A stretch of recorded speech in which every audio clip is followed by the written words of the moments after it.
Muy buenas noches, qué gusto que nos acompañe en este inicio de año. Índice Económico, soy Marilena Vega y es un gusto saludar a Darío Celis. Darío, muy buenas noches. Feliz año nuevo, ¿cómo Muchas estás? gracias, feliz de Marilena, estar muy contigo buenas y por noches, supuesto con igualmente para Rogelio. ti, Darío, Rogelio. Marilena, magnífico Rogelio, Buenas año. noches. acompáñanos, vamos a platicar de cómo se han movido las ciudades en territorio nacional, cuáles son las más importantes y por supuesto cuáles son los retos que vienen en este 2025. Comenzamos.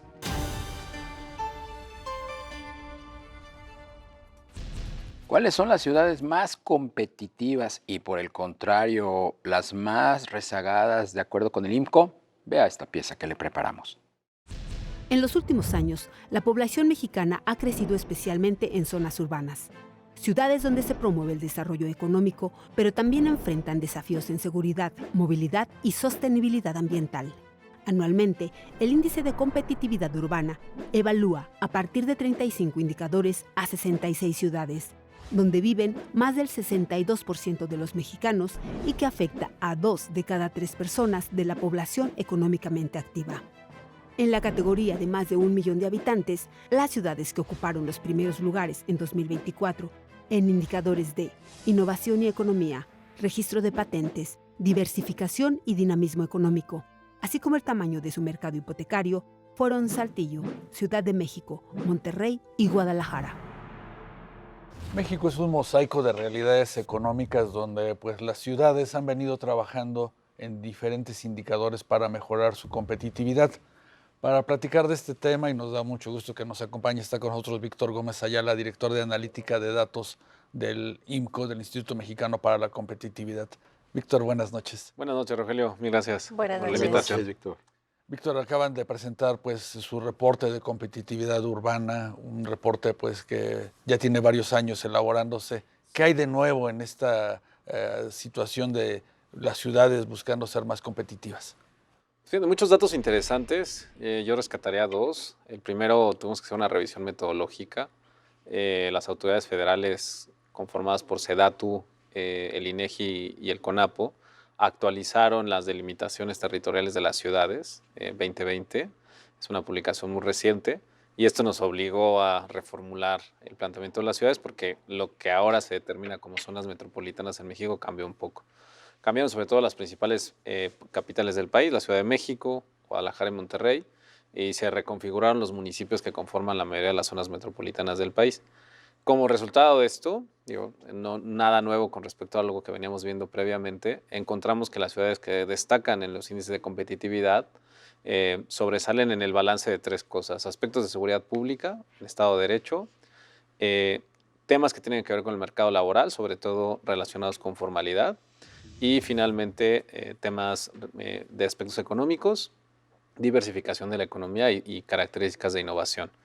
El conjunto de esos tres, mientras mejor balanceado esté, hace que las ciudades ocupen los mejores lugares. ¿Cuáles son las ciudades que salieron mejor calificadas y cuáles pues no terminan de despuntar, para no decir que reprobaron? Sí, en ese sentido el índice es un ranking, ¿no? Entonces, pues alguien tiene que estar arriba y alguien tiene que estar abajo. Por ser ciudades, la población es muy importante, entonces dividimos en 4 grupos: las más grandes de más de 1 millón de habitantes. En este grupo, las principales o las más competitivas son la ciudad de Saltillo, en Coahuila, la Ciudad de México y Monterrey, en el estado de Nuevo León. Y las menos competitivas en ese rubro son Cancún, la última, Tijuana. Luego está el rango de las de 500,000 a 1 millón de habitantes. Estas ciudades son un poco medianas, pero están en crecimiento, muchas de ellas ya cerca de llegar al 1 millón de habitantes. El primer lugar, Hermosillo, seguido por 2 ciudades en el sureste del país que se han beneficiado un poco de la dinámica del sector de construcción: Villahermosa, el tema de la refinería, y Veracruz. Y en los últimos lugares de este grupo, 2 ciudades que hablábamos en temas de seguridad con muchos retos: la ciudad de Celaya, la ciudad de Matamoros, y Acapulco, en el estado de Guerrero. Luego está el grupo de las ciudades de 250 a 500,000 habitantes. La ciudad mejor ubicada en este caso es La Paz, muy cerca de Los Cabos también, y en tercer lugar Playa del Carmen. Las tres con vocación más de servicios en el sector turístico.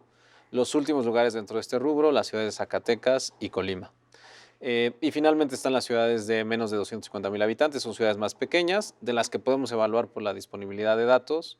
la más competitiva Guaymas, en el estado de Sonora, y la menos competitiva Moroleón, que es una urbe pequeña que está entre los estados de Guanajuato y Michoacán.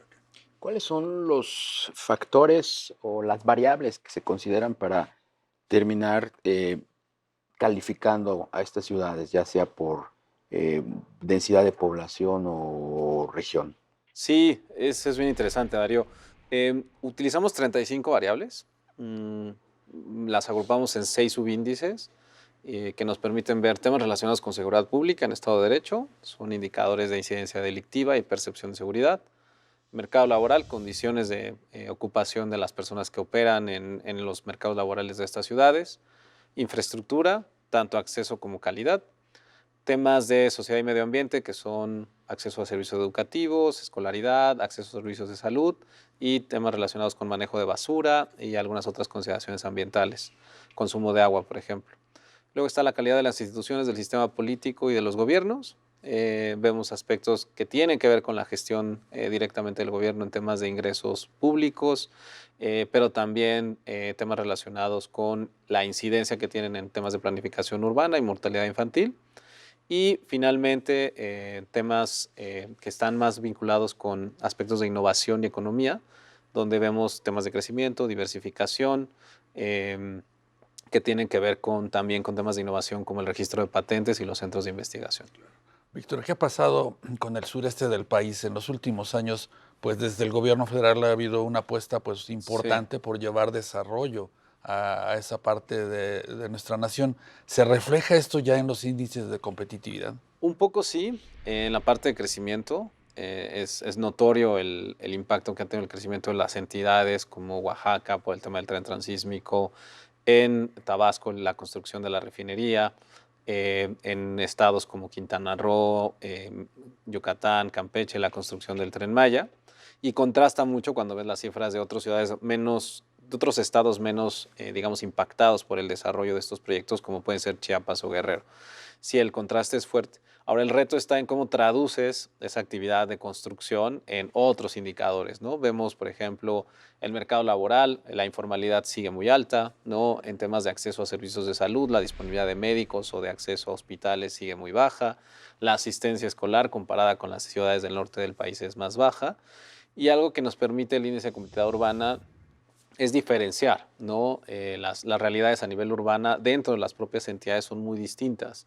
Un estado como Tamaulipas, por ejemplo, para salirnos un poquito del foco, una ciudad como Ciudad Victoria aparece en los últimos lugares de su categoría, pero Nuevo Laredo en los primeros, ¿no? Y Matamoros en su categoría en los últimos. Quizás los casos más a destacar son Sonora y Coahuila, donde la mayoría de sus ciudades ocupan los primeros lugares en los diferentes grupos de población. Y en materia de negocio, en materia de laboral, van avanzando y me genera curiosidad, Guadalajara no aparece.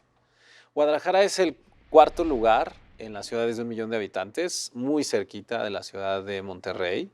En algunos aspectos, digamos, el índice global pues es una medida un poco simplificadora, ¿no? Porque ves el Claro. promedio a todos, pero cuando ves diferentes aspectos ya a nivel de los subíndices, en algunas cosas está mejor Guadalajara que Monterrey. Y a nivel de indicadores para cada uno de los 35, que es parte del ejercicio, puedes ver cosas en las que puede estar mejor la ciudad de Guadalajara que la ciudad de Monterrey. La ciudad de Monterrey es un poco más diversificada y tiene más presencia de empresas grandes que están asociadas con mayores beneficios para los trabajadores en el mercado laboral. En el caso de Guadalajara, por ejemplo, destaca más en temas de medio ambiente o de acceso a servicios de educación y salud. La gobernanza, en este caso a nivel federal, ¿cómo influye en la dinámica de posicionamiento o no posicionamiento de las ciudades? Me imagino que mucho tuvo que ver, por ejemplo, la obra pública que se desarrolló en el sexenio anterior, que ya no necesariamente va a estar vigente en esta nueva administración de Claudia Sheinbaum. Sí, la obra directa a nivel federal impacta el crecimiento de las ciudades a través del crecimiento de los estados.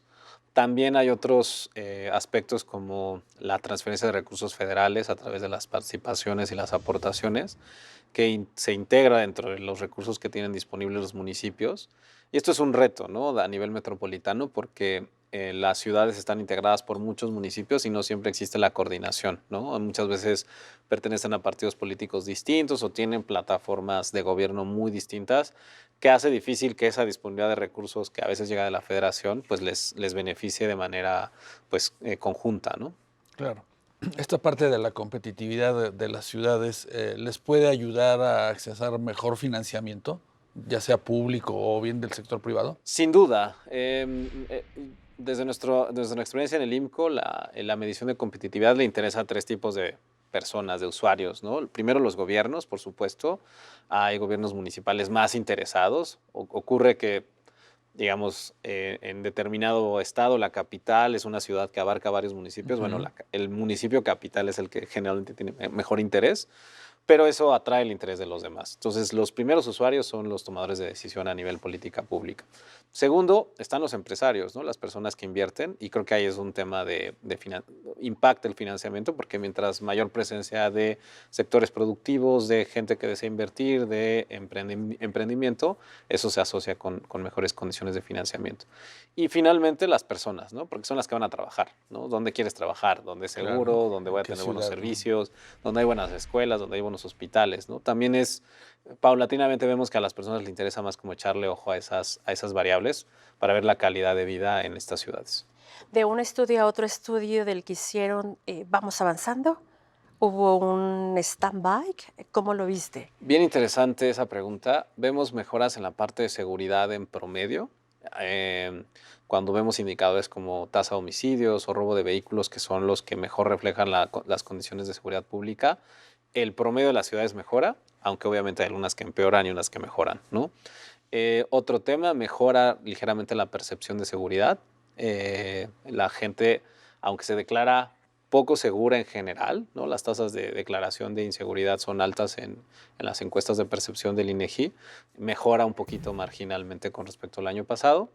En temas laborales, el porcentaje de la población que opera en jornadas laborales de más de 48 horas a la semana también mejora. Esto habla un poco de ciertas mejoras en aspectos de formalidad, es en promedio, ¿no? Y para estas ciudades, recordando que desde el punto de vista laboral, pues prácticamente 2 de cada 3 personas que trabajan en el país viven en estas 66 ciudades cubiertas por el ICO. Claro. Ya.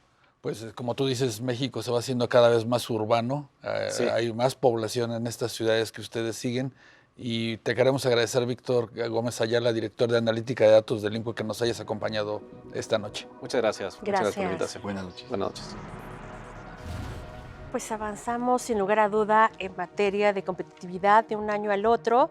Sin embargo, bueno, pues todavía hay retos muy importantes y este 2025 se seguirán incrementando enormes, ¿no, Darío? Pues los retos van a ser cómo cambian las variables Así de es. riesgo y de competencia, Seguridad. seguridad, Claro. El nuevo gobierno de Trump, el nearshoring, Uf. etcétera, etcétera. Y ahora que dicen lo de inseguridad, ese rubro creo que es el más importante en este reporte, donde hay ciudades que avanzaron a partir de una base de seguridad que permite a las empresas pues trabajar, al ciudadano hacer sus E inversiones actividades que había y que y ahora a ya las no van a nuevas ver, inversiones ¿no? atraer, claro. En fin, pues estaremos muy al pendientes de cómo vamos moviéndonos como país. Por lo pronto, Darío Celis, muy buenas noches y excelente 2025. Igualmente para ti, Marilena Vega. Rogelio Marilena, Varela, Darío. feliz año Que sea un 2025. gran año para todos. Así es, y un excelente 2025 también para usted. Recuerda que el próximo miércoles aquí lo esperamos en Índice Económico. Hasta entonces.